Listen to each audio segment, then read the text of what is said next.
ನಿರ್ಮಾಣ ಹಂತದ ಕಟ್ಟಡ ಮಾಲೀಕರ ನಿರ್ಲಕ್ಷ್ಯತನದಿಂದ ಹಾಲೋ ಬ್ರಿಕ್ ಇಟ್ಟಿಗೆ ಬಿದ್ದು 4 ವರ್ಷದ ಕಂದಮ್ಮ ದುರ್ಮರಣಕ್ಕೀಡಾಗಿರುವಂತಹ ಘಟನೆಗೆ ಸಂಬಂಧಪಟ್ಟಂತೆ ಒಂದಷ್ಟು ಡೀಟೇಲ್ಸ್ ಲಭ್ಯ ಆಗ್ತಾ ಇದೆ.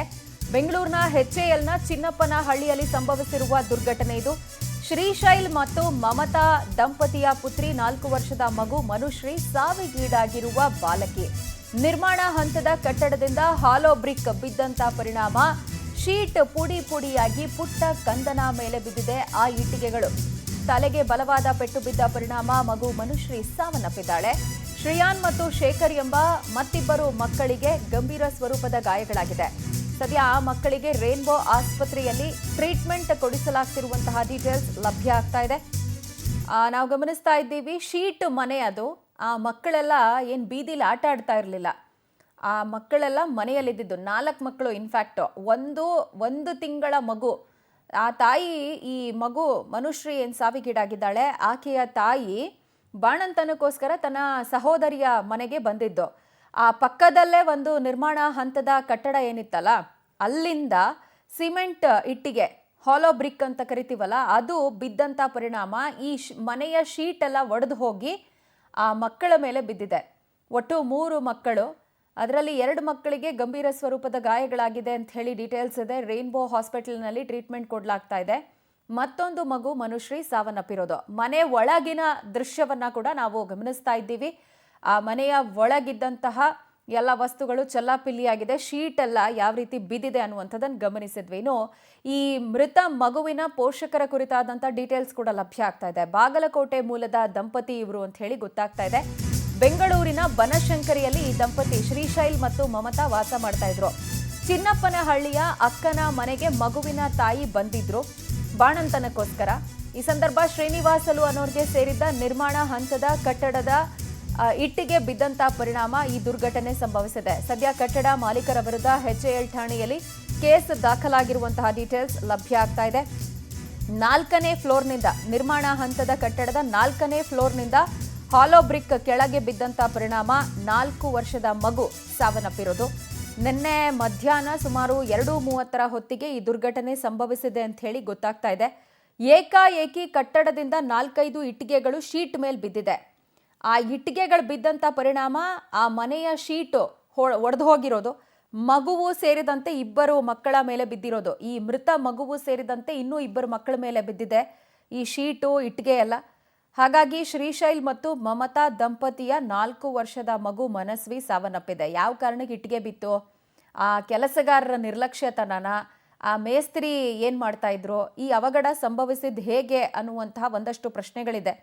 ಬಾಗಲಕೋಟೆ ಮೂಲದ ಶ್ರೀಶೈಲ್ ಮತ್ತು ಮಮತಾ ದಂಪತಿ ಬನಶಂಕರಿಯಲ್ಲಿ ವಾಸ ಮಾಡ್ತಾ ಇದ್ರು. ಬಟ್ ಅವರ ಮಗು, 2ನೇ ಮಗುವಿನ ಬಾಣಂತನಕ್ಕೋಸ್ಕರ ಚಿನ್ನಪ್ಪನಹಳ್ಳಿಯಲ್ಲಿರುವಂತಹ ಸಹೋದರಿ ಮನೆಗೆ ಬಂದಿದ್ದ ಸಂದರ್ಭ ಈ ದುರಂತ ಸಂಭವಿಸಿದೆ. ನೋಡಿ, ಇದೇ ತೊಟ್ಲಲ್ಲಿ ಆ ಬಾಣಂತನದ ತಾಯಿ ಮತ್ತು ಮಗು ಆರೈಕೆಯಲ್ಲಿ ತೊಡಕೊಂಡಿದ್ರು ಅಂತ ಹೇಳಿ ಕೂಡ ಡೀಟೇಲ್ಸ್ ಇದೆ.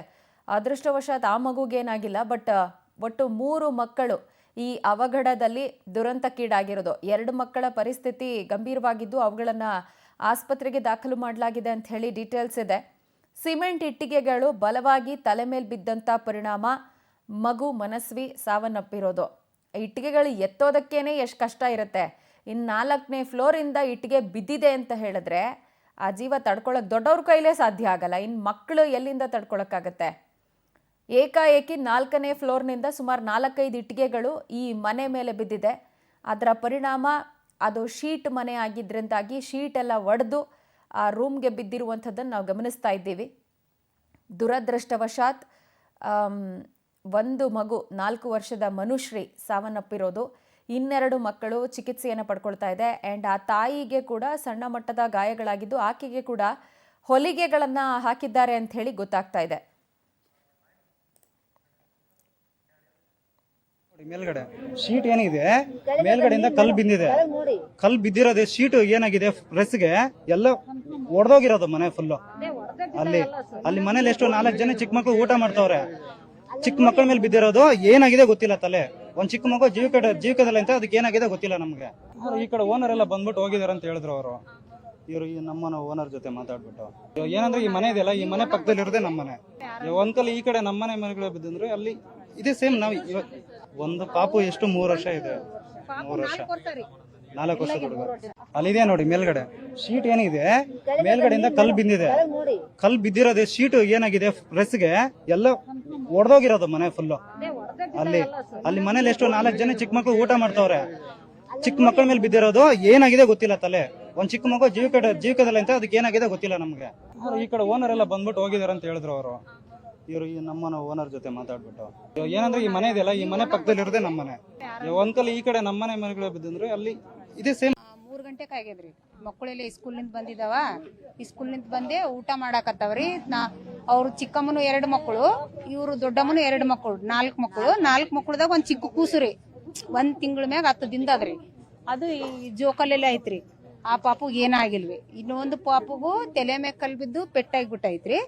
ಅದು ಮಾತಿಲ್ಲ, ಏನಿಲ್ಲ, ಏನಾಗ್ಯದ ಗೊತ್ತಿಲ್ಲ. ಜೀವಿಕದಲ್ಲಿ ಅದ. ಇನ್ನ 2 ಹುಡುಗರು ರೈಂಬರ್ ಹಾಸ್ಪಿಟ್ಲಾಗ್ರಿ. ಅವರು AC ರೂಮ್ನಾಗ ಹಾಕ್ಯಾರಿ. ನಾವು ಅಲ್ಲೇ ಹೋಗಿ ಬಂದಿರೋದು. ಯಾರಿಗೆ ಬಿಡಲಾಗ್ಯಾರಿ, ಪೊಲೀಸರು ಬಿಟ್ಟಿಲ್ಲ, ಡಾಕ್ಟ್ರು. ಈ ಬಗ್ಗೆ ಹೆಚ್ಚಿನ ಡೀಟೇಲ್ಸ್ ಕೊಡ್ತಾರೆ ನಮ್ಮ ಪ್ರತಿನಿಧಿ ಸುಷ್ಮಿತಾ. ನಮ್ಮೊಂದಿಗೆ ದೂರವಾಣಿ ಸಂಪರ್ಕಕ್ಕೆ ಸಿಗ್ತಾ ಇದ್ದಾರೆ. ಸುಷ್ಮಿತಾ, ನಿನ್ನೆ ಮಧ್ಯಾಹ್ನ 2:30 ಸುಮಾರಿಗೆ ಸಂಭವಿಸಿರುವ ಘಟನೆ, ಯಾರ ನಿರ್ಲಕ್ಷ್ಯತನ ಇಲ್ಲಿ ಎದ್ದು ಕಾಣ್ತಾ ಇದೆ? ಇಟ್ಟಿಗೆ ಬೀಳೋದಕ್ಕೆ ಏನ್ ಕಾರಣ ಅನ್ನುವಂಥದ್ದು ಒಂದು ಪ್ರಶ್ನೆ. ಅಂಡ್ ಗಾಯಗೊಂಡಿರುವ ಮಕ್ಕಳ ಪರಿಸ್ಥಿತಿ ಇವಾಗ ಹೇಗಿದೆ? ಮತ್ತೆ ನಮ್ಮ ಪ್ರತಿನಿಧಿಯನ್ನ ಕನೆಕ್ಟ್ ಮಾಡುವಂತ ಪ್ರಯತ್ನ ಮಾಡೋಣ. ಸದ್ಯ ತಲೆಗೆ ಬಲವಾದಂಥ ಪೆಟ್ಟು ಬಿದ್ದ ಪರಿಣಾಮ ಮಗು ಮನುಶ್ರೀ ಸಾವನ್ನಪ್ಪಿದ್ರೆ, ಇನ್ನೂ 2 ಮಕ್ಕಳು ಗಾಯಗೊಂಡಿವೆ. ಅವುಗಳನ್ನು ಸದ್ಯ ರೈನ್ಬೋ ಹಾಸ್ಪಿಟಲ್ಗೆ ದಾಖಲು ಮಾಡಿ ಟ್ರೀಟ್ಮೆಂಟ್ ಕೊಡಿಸಲಾಗ್ತಿದೆ ಅನ್ನುವಂತಹ ಡೀಟೇಲ್ಸ್ ಲಭ್ಯ ಆಗ್ತಾ ಇದೆ. ಮೇಲ್ನೋಟಕ್ಕೆ ಕಟ್ಟಡ ಮಾಲೀಕರ ನಿರ್ಲಕ್ಷ್ಯತನ ಅಂತ ಹೇಳಲಾಗ್ತಾ ಇದೆ. ಬಟ್ ಆ ಇಟ್ಟಿಗೆ ಬೀಳೋದಕ್ಕೆ ಏನು ಕಾರಣ ಆಯಿತು, ಅದನ್ನು ಸಾಗಿಸುವಂಥ ಸಂದರ್ಭದಲ್ಲಿ ಏನಾದರೂ ಬಿತ್ತ ಅಥವಾ ಜೋಡಿಸಿದ ಇಟ್ಟಿಗೆಗಳನ್ನು ಏನಾದರೂ ಬಿತ್ತ, ಈ ರೀತಿಯಾದಂಥ ಪ್ರಶ್ನೆಗಳಿದೆ. ನೋಡಿ, ಎಕ್ಸಾಕ್ಟ್ ಪಕ್ಕದ ಬಿಲ್ಡಿಂಗ್ಗೆ ಅದು ನಿರ್ಮಾಣ ಹಂತದ ಕಟ್ಟಡ ಏನಿದೆಯಲ್ಲ, 4 ಫ್ಲೋರ್ ಬಿಲ್ಡಿಂಗ್ ಕಟ್ತಾ ಇದ್ದಾರೆ.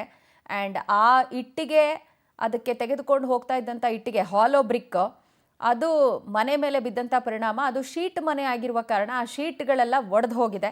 ಅದು ಮನೆಯಲ್ಲಿದ್ದಂಥ ಮಕ್ಕಳ ಮೇಲೆ ಬಿದ್ದು ಇಂಥದ್ದೊಂದು ದುರ್ಘಟನೆ ಸಂಭವಿಸಿದೆ.